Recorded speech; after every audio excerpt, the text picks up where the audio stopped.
आपके हाथ में जो फोन है, कभी उसकी अंदरूनी दुनिया के बारे में सोचिए। ये सिर्फ कांच और धातु का एक टुकड़ा नहीं है। इसके अंदर एक पूरा शहर बसा हुआ है। बिल्कुल। लाखों करोड़ों पुर्जे हैं जो एक साथ मिलकर काम कर रहे हैं, एक दूसरे से बात कर रहे हैं। और किसी भी शहर को चलाने के लिए सबसे जरूरी चीज होती है बिजली, यानी पावर। लेकिन उस शहर में बिजली कैसे बनती है, उसे हर घर, हर गली तक कैसे पहुंचाया जाता है, ये अपने आप में एक बहुत ही जटिल विज्ञान है। हाँ, अगर जरा सी भी गड़बड़ हुई तो पूरा शहर अंधेरे में डूब सकता है। बिल्कुल। और आज हम फोन के अंदर बसे इसी शहर के पावर ग्रिड की गहरी पड़ताल करने वाले हैं। हमारे पास कुछ तकनीकी डायग्राम और दस्तावेज हैं जो एक ऐसे पावर सर्किट के बारे में बताते हैं जो सिर्फ आईफोन के सबसे महंगे यानी प्रो मॉडल्स में ही पाया जाता है। हाँ, इसका नाम थोड़ा अजीब है, PPVDD-SNBIC। आज हमारा मकसद सिर्फ ये समझना नहीं है कि ये सर्किट क्या है, बल्कि ये जानना है कि आखिर इसकी जरूरत क्यों पड़ी। सही। ये फोन की पावर मैनेजमेंट के लिए इतना अहम क्यों है, और सबसे बड़ा सवाल, ये सिर्फ प्रो मॉडल्स तक ही सीमित क्यों है। ये वो अदृश्य तकनीक है जो एक स्टैंडर्ड फोन और एक प्रो फोन के बीच एक बहुत बड़ा फर्क पैदा करती है। तो चलिए इस फोन के अंदर के पावर स्टेशन का दरवाजा खोलते हैं और देखते हैं कि अंदर क्या चल रहा है। चलिए शुरू करते हैं। ठीक है, तो मेरे सामने ये जो डायग्राम है ये किसी शहर के नक्शे जैसा लग रहा है। बहुत सारी लाइनें, छोटे छोटे सिंबल्स, और बीच में ये दो बड़ी बिल्डिंग्स जैसी चिप्स हैं, U4000 और U4200। लेकिन मुझे सबसे ज्यादा उत्सुकता इन गोल गोल चीजों को देखकर हो रही है जो इनके चारों तरफ हैं। 1, 2, 3, कुल 7 हैं। ये क्या है और इतनी सारी क्यों हैं? आपने बिल्कुल सही जगह पर ध्यान दिया। ये 7 गोल चीजें ही इस पूरे सिस्टम का, कह सकते हैं, दिल और जान है। इन्हें इंडक्टर कॉइल्स कहते हैं। Inductor coils? जी। और ये जो 2 चिप्स आपने देखी, U4000 और U4200, ये इस सिस्टम के दिमाग हैं। ये पूरा सर्किट, जिसे हम PPVDS BPIC कह रहे हैं, इन्हीं 2 चिप्स और 7 इंडक्टर्स का एक मिलाजुला सिस्टम है। अच्छा। इसका इकलौता काम है फोन के लिए प्राइमरी पावर लाइन बनाना, जिसे तकनीकी भाषा में VDD मेन कहते हैं। हाँ। ये वो मुख्य बिजली की लाइन है जिससे फोन के ज्यादातर जरूरी हिस्सों को, जैसे कि प्रोसेसर को, ऊर्जा मिलती है। तो ये एक तरह से फोन का मेन पावर सप्लाई जनरेटर है। लेकिन आपने कहा कि ये एक नया डिजाइन है, इसका मतलब पहले ये काम किसी और तरीके से होता था? हाँ, और वो तरीका इसके मुकाबले बहुत सीधा साधा था। पुराने मॉडल्स में एक अकेली चिप होती थी, पावर मैनेजमेंट IC या PMIC। PMIC, हाँ। वो सीधे बैटरी से पावर लेती थी, उसे थोड़ा बहुत साफ करती थी और VDD मेन बनाकर आगे भेज देती थी। मतलब एक सीधा रास्ता था, बैटरी से PMIC और PMIC से फोन के बाकी हिस्से। लेकिन अब इस नए डिजाइन में बैटरी और VDD मेन के बीच ये पूरा 7 इंडक्टर वाला तामझाम डाल दिया गया है। इतनी मेहनत करने की जरूरत क्या थी? क्या पुराने सिस्टम में कोई बड़ी खराबी थी? खराबी नहीं, बल्कि सीमाएं थीं। सोचिए आज के प्रो फोन क्या क्या करते हैं। उनमें प्रमोशन डिस्प्ले हैं जिनकी रिफ्रेश रेट लगातार बदलती रहती है, कभी 10 हर्ट्ज तो कभी 120 हर्ट्ज। सही। उनमें ऐसे प्रोसेसर्स हैं जो 4K वीडियो एडिट कर सकते हैं और हाई एंड गेमिंग चलाते हैं। कैमरा सिस्टम इतना एडवांस है कि वो एक साथ कई तस्वीरें खींचकर उन्हें प्रोसेस करता है। इन सब कामों के लिए पावर की जरूरत अचानक से बहुत बढ़ जाती है और फिर एकदम से कम हो जाती है। अच्छा, तो मतलब पावर की डिमांड एक जैसी नहीं रहती, वो लगातार ऊपर नीचे होती रहती है। बिल्कुल। और पुराना सिंगल चिप वाला सिस्टम इस तरह की तेज और बदलती हुई डिमांड को उतनी कुशलता से पूरा नहीं कर पाता था। वो एक तरह से पानी के एक मोटे पाइप जैसा था जिससे लगातार पानी बह रहा है। लेकिन अब हमें एक ऐसे स्मार्ट डैम की जरूरत थी जो जरूरत के हिसाब से पानी के बहाव को तुरंत कम या ज्यादा कर सके, वो भी बिना एक बूंद बर्बाद किए। ये नया 7 इंडक्टर वाला सर्किट वही स्मार्ट डैम है। ये तो बहुत दिलचस्प है। तो फिर ये स्मार्ट डैम काम कैसे करता है? इन दस्तावेजों में U420 चिप को सिस्टम का दिल कहा गया है और उसके साथ एक शब्द जुड़ा है, इंटरलीविंग। ये क्या चीज है? इंटरलीविंग ही इस पूरे सिस्टम का जादू है। U420 इस प्रक्रिया का आखिरी चरण है। वो हेड शेफ है जो फाइनल डिश तैयार करता है। उसके साथ 7 में से 4 इंडक्टर्स जुड़े होते हैं। 4, ठीक है। अब इंटरलीविंग का मतलब ये है कि ये चारों इंडक्टर्स एक साथ पावर का झटका नहीं देते। वो अलग अलग समय पर एक तय तालमेल के साथ काम करते हैं। रुकिए, ये तो कमाल की बात है। इसे समझने के लिए मैं एक उदाहरण सोच रहा हूँ। मान लीजिए आपको एक बड़ी और भारी गाड़ी को धक्का देना है। ठीक है। अगर 4 लोग एक साथ पूरी ताकत से धक्का दें तो गाड़ी को एक बड़ा झटका लगेगा, लेकिन अगर वो चारों एक एक करके एक लय में धक्का दें तो गाड़ी बिना झटके के बहुत स्मूथली आगे बढ़ेगी। आपने एकदम सही पकड़ा, यही इंटरलीविंग है। चारों इंडक्टर से आने वाले छोटे छोटे पावर पल्स जब मिलते हैं तो वो एक बेहद स्थिर और साफ सुथरी पावर लाइन बनाते हैं। अच्छा। हमारे पास जो एक डायग्राम है उसमें साफ दिखता है कि कैसे 4 लहरदार रेखाएं मिलकर अंत में एक लगभग सीधी रेखा बन जाती हैं। इससे 2 बड़े फायदे होते हैं। पहला, क्षमता यानी एफिशिएंसी। एफिशिएंसी? जी, पावर का नुकसान बहुत कम होता है, जिसका मतलब है कम गर्मी और बेहतर बैटरी लाइफ। और दूसरा फायदा शायद स्थिरता का है। हाँ, स्थिरता यानी स्टेबिलिटी। प्रोसेसर जैसे बहुत संवेदनशील पुर्जों को काम करने के लिए बिल्कुल साफ बिजली चाहिए होती है, जिसमें कोई उतार चढ़ाव ना हो। इंटरलीविंग ये सुनिश्चित करती है। ये पुराने तरीकों जहां करंट को मापने के लिए आर सेंस रेजिस्टर जैसी चीजों का इस्तेमाल होता था के मुकाबले कहीं ज्यादा उन्नत और सटीक तरीका है। ठीक है, तो U4200 और इसके 4 इंडक्टर्स मिलकर इंटरलीविंग के जरिए एक बेहतरीन VDD मेन आउटपुट तैयार करते हैं। ये समझ आ गया। लेकिन फिर दूसरी चिप U4000। हाँ, U4000 और उसके साथ लगे बाकी 3 इंडक्टर्स का क्या काम है? वो इस कहानी में कहाँ फिट होते हैं? अगर U4200 हेड शेफ है तो U4000 वो साइलेंट पार्टनर है, वो सूस शेफ है जो सारी तैयारी करके रखता है। सूस शेफ? अच्छा। U4000 इस प्रक्रिया का पहला चरण है। वो शुरुआती पावर लेकर उसे तैयार करता है, उसे एक तरह से कंडीशन करता है और फिर एक नियंत्रित एनर्जी ट्रांसफर U4200 को भेजता है। अच्छा, तो U4000 ये पक्का करता है कि हेड शेफ को काम करने के लिए बिल्कुल सही कटी हुई सब्जियां और सही तापमान पर रखा हुआ सामान मिले। हाँ, ताकि वो बिना किसी रुकावट के अपनी बेहतरीन डिश बना सके। बिल्कुल सही। U4000 अंतिम चरण के लिए स्टेज तैयार करता है, जिससे पूरी प्रक्रिया और भी ज्यादा कुशल हो जाती है। तो ये जो पूरा 7 इंडक्टर वाला सिस्टम है, ये असल में 2 हिस्सों में काम कर रहा है। 2 हिस्सों में? एक 3 इंडक्टर वाला प्री रेगुलेटर सिस्टम जिसे U4000 चलाता है, और एक 4 इंडक्टर वाला फाइनल रेगुलेटर जिसे U4200 चलाता है। ये दोनों मिलकर एक ऑर्केस्ट्रा की तरह काम करते हैं ताकि एक बेहतरीन धुन यानी VDD मेन तैयार हो सके। ये सब इंजीनियरिंग के लिहाज से तो बहुत शानदार है, लेकिन मेरे मन में एक सवाल आ रहा है। अगर कोई तकनीशियन इस बोर्ड को देख रहा हो, जिसके हाथ में मल्टीमीटर और सोल्डरिंग आयरन है, तो क्या ये सारी जानकारी उनके किसी काम आ सकती है? मतलब क्या वो इस जटिल सिस्टम को जांच सकते हैं? हाँ, और हमारे स्रोतों में उनके लिए बहुत काम की जानकारी दी गई है। सर्किट बोर्ड पर जांच के लिए एक खास जगह यानी टेस्ट पॉइंट होता है। Test point? जी। अगर कोई तकनीशियन मल्टीमीटर से वहां वोल्टेज मापता है तो उसे लगभग 4 वोल्ट मिलना चाहिए, जो कि बैटरी के वोल्टेज के काफी करीब होता है। अच्छा। ये एक त्वरित जांच का अच्छा तरीका है ये देखने के लिए कि सर्किट तक पावर सही से पहुंच भी रही है या नहीं। ये तो एक सीधी सादी जांच हो गई। क्या कोई और गहरी बात भी है जिसे देखकर किसी समस्या का अंदाजा लगाया जा सके? हाँ, एक बहुत ही सूक्ष्म लेकिन महत्वपूर्ण बात है। उस टेस्ट पॉइंट के पास जो कैपेसिटर लगा होता है, उसकी वोल्टेज रेटिंग आमतौर पर 6.3V होती है।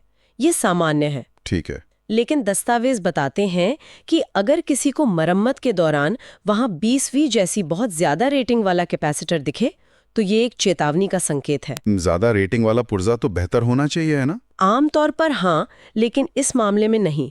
इसका मतलब ये हो सकता है कि बोर्ड पर पहले कोई अनाड़ी मरम्मत हुई है और किसी ने गलत पुर्जा लगा दिया है। या फिर, और ये ज्यादा चिंता की बात है, ये इस बात का संकेत हो सकता है कि उस हिस्से में वोल्टेज में बहुत ज्यादा उछाल आ रहा है, जो किसी बड़ी खराबी की निशानी हो सकती है। अच्छा। एक अनुभवी तकनीशियन के लिए ये छोटी सी जानकारी किसी पहेली को सुलझाने की पहली कड़ी बन सकती है। वाह, मतलब एक छोटे से कैपेसिटर की रेटिंग भी पूरी कहानी बयां कर सकती है। अच्छा, जब हम इस सर्किट की इतनी तारीफ कर रहे हैं कि ये इतना कुशल और स्थिर है, तो मेरे मन में एक सवाल बार बार आ रहा है, ये हर आईफोन में क्यों नहीं है?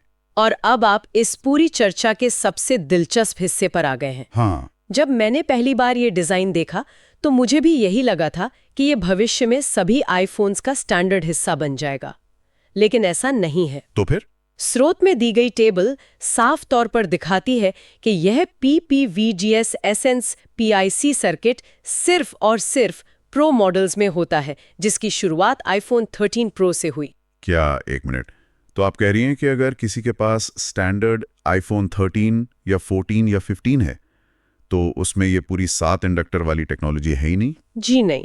लेकिन 13 प्रो, 14 प्रो और 15 प्रो में है। ये तो बहुत बड़ा फर्क है। बिल्कुल, और ये चलन आगे भी जारी रहा है। सामान्य आईफोन 14 और 15 में वही पुराना सरल पावर डिजाइन है, लेकिन iPhone 14 pro, 14 pro max, 15 pro और 15 प्रो मैक्स, इन सभी में ये उन्नत पावर मैनेजमेंट सिस्टम मौजूद है। तो ये उन बुनियादी तकनीकी अंतरों में से एक है जो एक प्रो फोन को सच में प्रो बनाता है। सही कहा। ज्यादातर लोग तो यही सोचते हैं कि फर्क सिर्फ कैमरे में एक एक्स्ट्रा लेंस का या स्क्रीन की रिफ्रेश रेट का है, लेकिन यहाँ तो फोन की नींव में, उसकी पावर संरचना में ही एक मौलिक अंतर है। बिल्कुल। ये तो ऐसी बात हो गई कि दो गाड़ियां बाहर से एक जैसी दिखती हैं, लेकिन एक में सामान्य इंजन है और दूसरी में एक हाई परफॉर्मेंस टर्बोचार्ज्ड इंजन। आपने बहुत अच्छी तुलना की है। ये एक ऐसा फीचर है जिसका विज्ञापन नहीं किया जाता क्योंकि ये ज्यादातर लोगों के लिए बहुत तकनीकी है। सही बात है। लेकिन ये फोन की परफॉर्मेंस और क्षमता को अंदर से मजबूत करता है, और दस्तावेजों से ये भी संकेत मिलता है कि ये चलन भविष्य में भी, जैसे कि आने वाले आईफोन 16 प्रो मॉडल्स में, जारी रहने की पूरी उम्मीद है। ये अब प्रो लाइनअप का एक मानक परिभाषित करने वाला हिस्सा बन चुका है। तो इन सब का क्या मतलब निकलता है? हमने आईफोन के लॉजिक बोर्ड के एक बहुत ही खास, जटिल और छिपे हुए हिस्से को समझा, पर इसका बड़ा मतलब क्या है? हमारे लिए इसका क्या टेक अवे है? इसका बड़ा मतलब ये है कि आज के हाई एंड डिवाइसेस में पावर मैनेजमेंट अविश्वसनीय रूप से उन्नत हो गया है। अब मकसद सिर्फ फोन के हिस्सों तक बिजली पहुंचाना नहीं है, बल्कि उसे अधिकतम दक्षता, स्थिरता और सटीकता के साथ पहुंचाना है। एक स्थिर और साफ पावर सप्लाई प्रोसेसर और दूसरे हिस्सों को अपना काम बेहतर ढंग से करने में मदद करती है, और बेहतर दक्षता का मतलब है बैटरी का लंबा चलना। और शायद ये फोन की उम्र पर भी असर डालता हो। अगर पावर सप्लाई बेहतर है तो पुर्जों पर कम दबाव पड़ता होगा। निश्चित रूप से एक स्थिर पावर सप्लाई कंपोनेंट्स के लिए बेहतर होती है, जिससे उनकी उम्र बढ़ सकती है। ये 7 इंडक्टर और 2 IC वाला सिस्टम इसी विकास का एक बेहतरीन उदाहरण है कि कैसे इंजीनियरिंग की सीमाएं लगातार आगे बढ़ रही हैं। ये सिर्फ एक पावर सर्किट नहीं है, ये फोन की परफॉर्मेंस और विश्वसनीयता का एक स्तंभ है। फोन के अंदर छिपी एक छोटी लेकिन शक्तिशाली तकनीक जो प्रीमियम मॉडल्स को बाकियों से अलग करती है, और जो कोई भी इन डिवाइसेस की मरम्मत या विश्लेषण का काम करता है, उनके लिए इसे समझना अब पहले से कहीं ज्यादा जरूरी हो गया है। बिल्कुल, ये अब कोई मामूली हिस्सा नहीं है, बल्कि डिवाइस का एक मुख्य अंग है जिसकी अपनी एक अलग पहचान है। इस पूरी चर्चा से ये तो साफ हो गया कि कैसे पावर डिलीवरी सिस्टम अपने आप में प्रो डिवाइसेस का एक मुख्य फीचर बन गया है। ये मुझे कुछ सोचने पर मजबूर कर रहा है। क्या? सोचिए, अगर पावर मैनेजमेंट जैसी बुनियादी चीज में इतना बड़ा अदृश्य अंतर हो सकता है, तो कैमरा या स्क्रीन के अलावा और कौन सी ऐसी तकनीकें हो सकती हैं जो सामान्य और प्रो मॉडल्स में मौलिक रूप से अलग हों, और वे हमारे अनुभव को ऐसे तरीकों से कैसे प्रभावित करती हैं जिसका हमें शायद एहसास तक नहीं होता। कभी सोचा है कि नए आईफोन्स इतने पावरफुल और एफिशिएंट कैसे होते हैं? इसका राज छिपा है उनके अंदर के एक छोटे से सर्किट में। आज हम इंजीनियरिंग के इसी कमाल को समझने जा रहे हैं। एक ऐसा सर्किट जो आईफोन की पावर को पूरी तरह से बदल रहा है। स्क्रीन पर जो दिख रहा है ये है PP_VDD_SNS_BIPIC पावर सर्किट। और ये सिर्फ कुछ तार और चिप्स का कलेक्शन नहीं है, ये एक बहुत बड़ा बदलाव है, एक फंडामेंटल शिफ्ट कि कैसे हाई एंड आईफोन्स पावर को मैनेज करते हैं। अब इस नए आर्किटेक्चर की ब्रिलियंस को सही में समझने के लिए चलिए पहले ये देखते हैं कि इसने किसको रिप्लेस किया है। मतलब पहले चीजें कैसी थी और इस बदलाव की जरूरत आखिर पड़ी क्यों? पुराने आईफोन्स में न एक ही इंटीग्रेटेड सर्किट या आईसी बैटरी से सीधे मेन पावर लाइन बनाती थी, जिसे VDD_main कहते हैं। तरीका सिंपल था पर उतना एफिशिएंट नहीं। अब जैसा कि दाईं तरफ दिख रहा है, नया सिस्टम कहीं ज्यादा कॉम्प्लेक्स है। इसमें कई स्टेज शामिल हैं। ये कोई छोटा मोटा अपग्रेड नहीं है, ये पावर डिलीवरी को देखने का एक बिल्कुल नया नजरिया है। तो इस कॉम्प्लेक्स सिस्टम को बनाता क्या है? चलिए इसके मेन कंपोनेंट्स को तोड़कर समझते हैं। वो दिमाग और वो मसल्स जो इसे काम करने में मदद करते हैं। ये स्लाइड बहुत अच्छी है क्योंकि ये हमें हार्डवेयर और उसका नक्शा दोनों एक साथ दिखाती है। इस सिस्टम के सेंटर में दो मेन इंटीग्रेटेड सर्किट्स हैं, U4000 और U4200। इनको इस ऑपरेशन का दिमाग समझ सकते हैं। और ये काम करते हैं 7 इंडक्टर्स के साथ। ये वो छोटी कॉइल्स हैं जो एनर्जी को स्टोर और रेगुलेट करती हैं। अब बात करते हैं उस असली मैजिक की जो इस पूरे सिस्टम को इतना एफिशिएंट बनाती है। ये सब इंटरलीविंग नाम के एक कॉन्सेप्ट के इर्द गिर्द घूमता है। तो ये इंटरलीविंग आखिर है क्या? सिंपल शब्दों में कहें तो एक ही बार में सारी पावर भेजने के बजाय ये पावर के छोटे छोटे बर्स्ट को ओवरलैप करने की एक स्मार्ट टेक्निक है। इसका नतीजा एक इनक्रेडिबली स्मूथ और स्टेबल एनर्जी फ्लो जिसमें ना के बराबर उतार चढ़ाव होता है। ये तस्वीर इसे परफेक्टली समझाती है। सोचिए कि एक बड़े से फायर होज से एक पूल भरने की कोशिश हो रही है। पानी हर जगह छलकेगा, कंट्रोल नहीं होगा। इंटरलीविंग का मतलब है 7 छोटे, पूरी तरह से सिंक्रोनाइज्ड गार्डन होज का एक साथ इस्तेमाल करना। फ्लो एकदम कंट्रोल में, जेंटल और अविश्वसनीय रूप से स्थिर है। और आखिर में यही तो चाहिए, एक बिल्कुल स्टेबल पावर सोर्स। तो अब हम मेन प्लेयर्स को जान गए हैं, इंटरलीविंग का कॉन्सेप्ट भी समझ गए हैं। तो आइए देखते हैं कि ये सब एक साथ मिलकर एक सिस्टम की तरह काम कैसे करते हैं। सब कुछ U4000 से शुरू होता है। इसे सिस्टम का गेटकीपर मान सकते हैं। ये अपने 3 इंडक्टर्स के साथ मिलकर आने वाली पावर को इकट्ठा करता है और उसे प्रोसेस के अगले स्टेज के लिए तैयार करता है। और फिर आता है मेन शो, U4200। ये इस पूरे ऑपरेशन का असली दिल है। ये U4000 से तैयार की हुई एनर्जी लेता है और अपने 4 इंडक्टर्स के साथ वो इंटरलीविंग वाला मैजिक करता है जिसके बारे में हमने बात की। और नतीजा, फोन के बाकी हिस्सों के लिए एक perfectly clean, stable power line. और यहाँ ये सब एक साथ काम करते हुए दिख रहा है। U4000 से U4200 तक एनर्जी का ये स्मूथ और सिंक्रोनाइज्ड फ्लो ही इस सिस्टम को इतना कुशल बनाता है। हर पार्ट मैक्सिमम परफॉर्मेंस के लिए एक दूसरे के साथ पूरी तरह से तालमेल में काम कर रहा है। सच कहूं तो ये इंजीनियरिंग का एक बहुत ही खूबसूरत नमूना है। तो ये सब थ्योरी में तो बहुत अच्छा है, लेकिन असल दुनिया में इसका क्या मतलब है, खासकर उन टेक्नीशियंस के लिए जिन्हें इन डिवाइसेस को रिपेयर करना है। चलिए अब इसके प्रैक्टिकल एप्लीकेशन पर फोकस करते हैं। टेक्नीशियंस के लिए ये मैजिक नंबर याद रखने वाला है, 4 वोल्ट। जब इस सर्किट को डायग्नोज कर रहे हों तो एक खास टेस्ट पॉइंट पर लगभग 4 वोल्ट की रीडिंग मिलनी चाहिए। ये बैटरी के अपने वोल्टेज के बहुत करीब है और ये एक अच्छा संकेत है कि सिस्टम ठीक से काम कर रहा है। यहाँ टेक्नीशियंस के लिए एक और प्रो टिप है। बोर्ड पर लगे कैपेसिटर को देखिए जो एनर्जी को स्टोर और रिलीज करते हैं। उनकी वोल्टेज रेटिंग बहुत कुछ बता सकती है। जैसे 6.3V रेटिंग वाला कैपेसिटर ये बताता है कि सर्किट को उस रेंज के अंदर ही काम करना चाहिए। अगर रीडिंग बहुत अलग है तो ये एक रेड फ्लैग है कि कुछ गड़बड़ है। अब एक बहुत ज़रूरी बात, ये एडवांस्ड पावर आर्किटेक्चर हर आईफोन में नहीं है। ये सिर्फ प्रो मॉडल्स के लिए एक्सक्लूसिव है, जिसकी शुरुआत आईफोन 13 प्रो और प्रो मैक्स से हुई है। तो अगर कोई स्टैंडर्ड मॉडल पर काम कर रहा है तो उसे ये सेटअप देखने को नहीं मिलेगा। तो चलिए फटाफट से रिकैप करते हैं। हमने एक बिल्कुल नए पावर आर्किटेक्चर के बारे में सीखा जो इंटरलीविंग नाम की एक स्मार्ट टेक्निक का इस्तेमाल करता है। डायग्नोज करते समय लगभग 4 वोल्ट की रीडिंग देखनी है और इस सिस्टम को समझना किसी भी व्यक्ति के लिए जरूरी है जो लेटेस्ट आईफोन्स की मरम्मत करता है। और ये सब हमें एक बहुत ही दिलचस्प सवाल पर लाकर छोड़ता है। जैसे जैसे हमारे डिवाइस छोटे लेकिन और ज्यादा पावरफुल होते जा रहे हैं, पावर मैनेजमेंट और भी क्रिटिकल हो जाता है। भविष्य में हम इस तरह के और कितने कॉम्प्लेक्स और एफिशिएंट सिस्टम देखेंगे। मोबाइल टेक में पावर डिलीवरी का अगला बड़ा कदम क्या होगा, ये बात सोचने वाली जरूर है।